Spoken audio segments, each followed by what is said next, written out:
Difference between this is Molly between investor purchases 40,000 worth of speculative and other low grade bonds with personal check. Uh, and invest purchases 12,000 worth of securities with 12 1,000 postal money orders.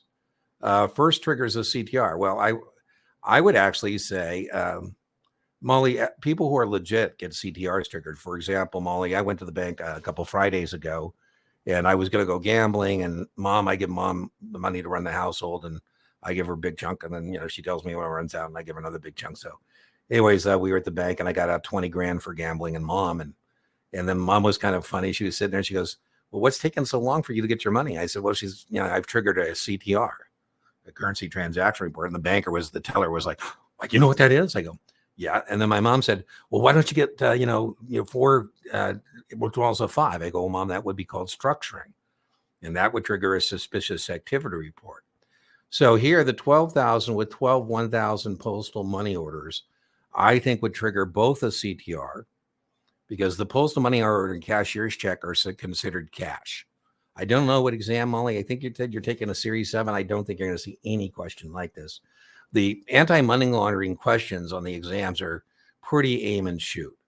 But, I bought a motorcycle with a cashier's check because the guy told me a personal check wouldn't work. And I gave him a $21,000 cashier's check. And then I got a copy of a CTR. By the way, I'll get a copy from the CDR from 2 Fridays ago. They're going to say, "Dean, we filed a currency transaction report." So the money orders is a CTR. And then the reason this is commercially illogical, this is called a red flag. So a red flag, it's commercially illogical about why this person has 12 $1,000 postal money orders instead of 12. And so that's called structuring. And I would say that would trigger the suspicious activity report. I don't think you'll get any question like this. I do think you need to know that CTRs, it's 10 grand is the threshold. SARS is 5 grand is the threshold. I would know money laundering. We have to have an AML officer. We have to conduct an AML test annually, 4311. I will link to my lecture on money laundering at 4311. Did I say already we have to conduct an AML test? And then these are 5-year records of the broker dealer.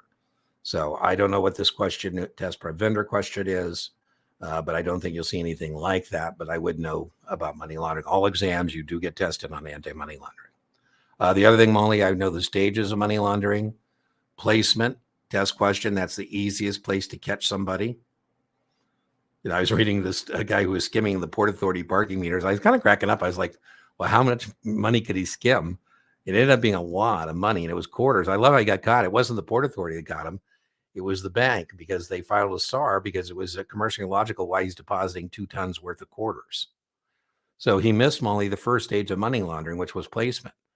If I was going to help him, I'd say, I'm not going to help him money laundering. I'm supposed to prevent him. But I say, listen, you need to buy a vending machine company. You need to buy a vending machine company because you need to have an explanation about why you got all these quarters. And so the other test question is placement is the easiest place to catch someone. There's lots of TV shows out that have great, episodes on money laundering, like Breaking Bad. His wife buys a car wash. That's a great thing, right? For placement. Now she says she washed 50 cars at $20 and now she's laundered, $10,000. The second stage of money laundering is layering. And the third stage is called integration. So I will link to that. You are going to get questions. You're not going to get anything like this one, Molly, on the actual exam. By the way, in the actual exam, Molly, the investor would have money in the account already, right? So in our business, they would fund the account with 52 grand and then they would buy securities. I'm with you. I love big goofy dogs. I like smart dogs too, but I like big